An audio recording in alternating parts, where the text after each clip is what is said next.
Demon Emperor Chapter 646 hanggang 647. Nagpapatuloy. Diretsong dadampi ito sa mukha mo, kaya humanda ka. Dadakmalin ko yung makapal na walang hiyang muka. Swerte mo dahil nakaligtas ka pa sa pag-atake ko. May tinatago ka rin palang sandata dyan. Siyam na gradong masamang kagamitan. Ang dalawang arnis ni Alberto. Anong akala mo sa akin? Mahirap? Walang sandata? Ang batang ito, malakas siya. Isa siyang halimaw. Mataas na profound rank na martial arte. Dalawang arnis na dragon na kumakain. Kung ganon, may dragon ka rin palang kumakain. As if gagana yan sa akin. Advanced Armament Hockey.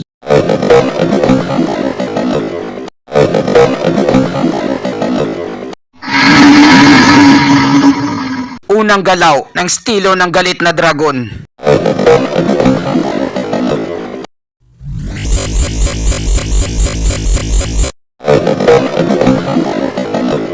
Tingnan natin kung sinong mas magaling umarte sa ating dalawa.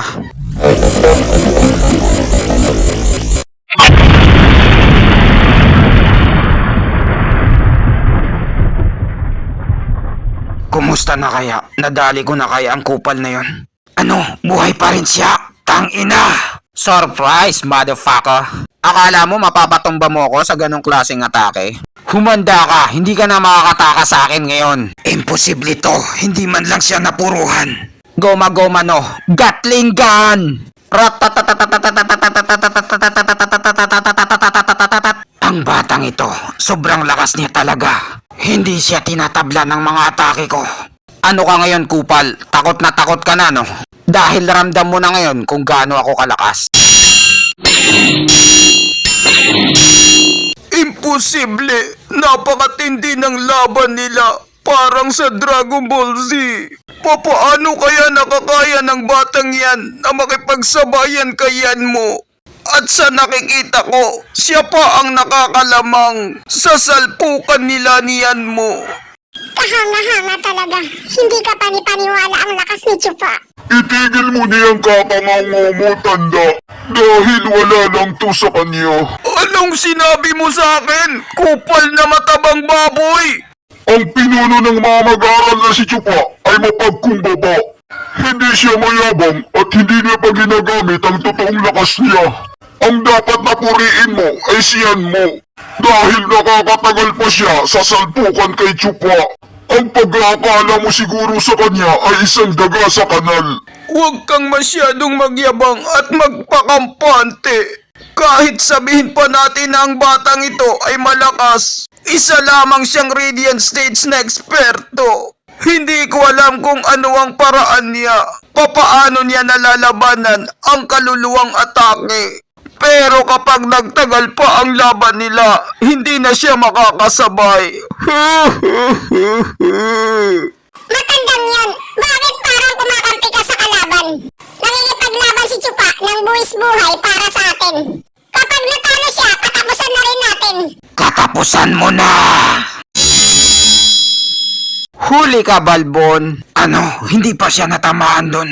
Ngayon, wawasakin ko na itong siyam na gradong kagamitan para wala ka ng sandata. Pinagpira-piraso niya ang arnis ko. Mahal pa naman yan. Anong klaseng katawan ang mayroon siya? Kaya niyang basagin ang siyam na gradong kagamitan. Anong klaseng bata ito? Saan kaya gawa yung kamay niya? Sigurado akong hindi made in China yan. Ngayon, isa na lang ang sandata mo. May hirapan ka nang makipaglaban sa akin. Sigurado ng pagkapanalo ko. Humanda ka na, kupal, dahil oras mo na. Ha! One Punch Man!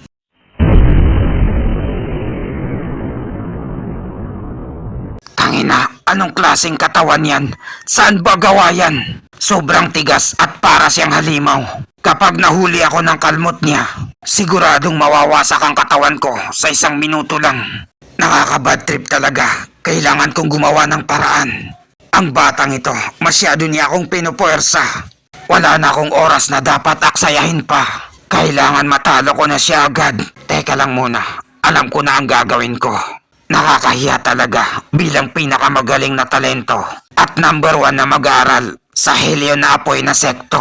Tapos nalagay ako sa ganitong sitwasyon na kailangan kong gumamit ng panloloko para manalo.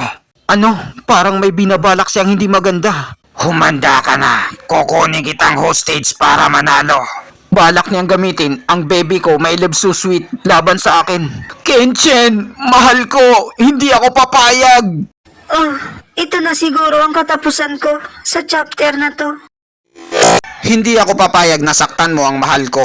My love baby love so sweet. Tama talaga ang hinala ko. May gusto ka sa kanya. Siya lang lagi ang inaalagaan mo. Akala ko pa naman scripted lang ang ginawa mo doon sa hotel. Pero totoo pala yon, hindi yon peke. Anong pinagsasabi mo dyan? Ang laban na to ay sa pagitan nating dalawa.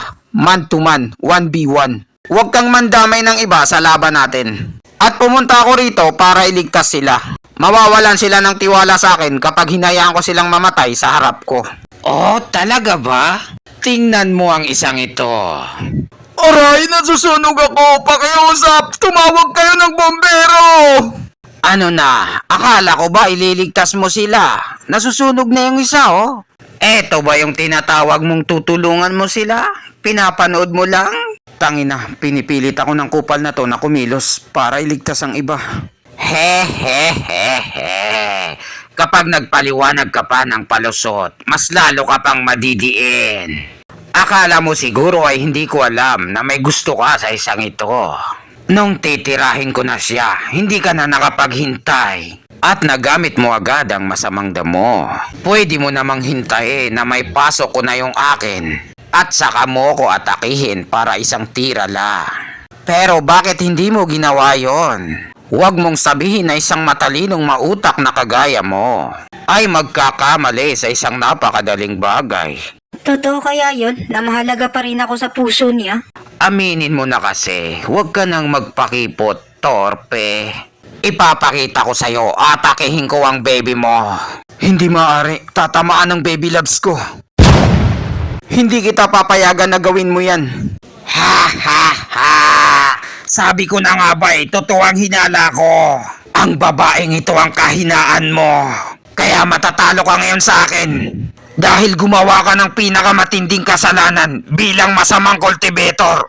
Ang pag-ibig, bawal umibig. Ya. Ako gusto ko lang siya dahil maganda ang kaniyang pangangatawan. Pero hindi ko siya hahayaan na maging pabigat siya at maging hadlang sa mga gusto ko.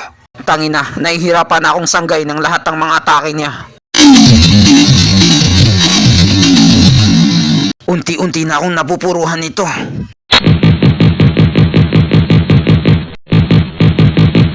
Chupa, ayos ka lang ba?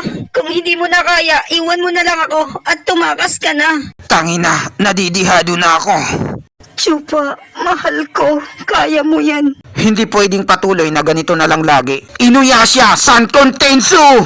Kumapit ka lang ng mahigpit sa akin, mahal ko, at huwag kang bibitaw. Hindi kayo makakatakas sa akin.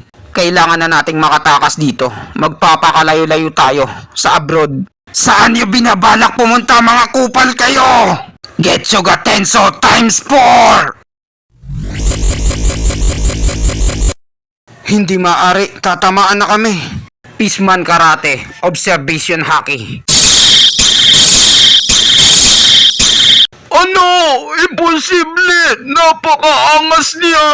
Isang kamay lang ang sinasangga niya habang nakikipaglaban. Tapos yung isang kamay niya, may hawak-hawak siyang ehabab. Gaano ba kalakas ang batang ito? Tarantadong yan. Nakakapalag pa rin siya sa akin ng 1v1. Kahit may dala-dala siyang pabigat. Ang ibig lang sabihin nito ay wala akong saysay, wala akong kwenta.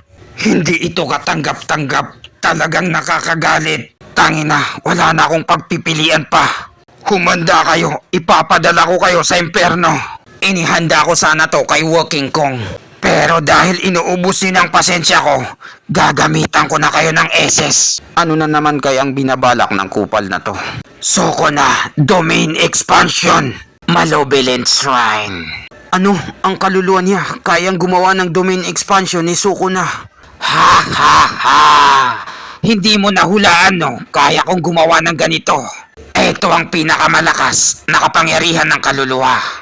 Ang Domain Expansion ni Sukuna. Ang isang ethereal states na eksperto.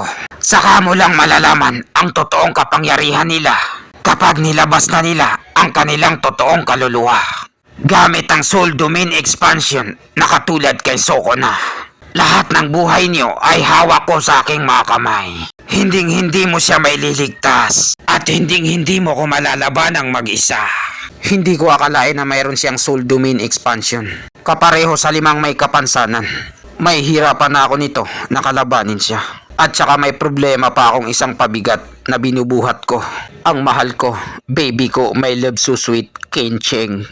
At dito nagtatapos ang chapter 646 hanggang 647.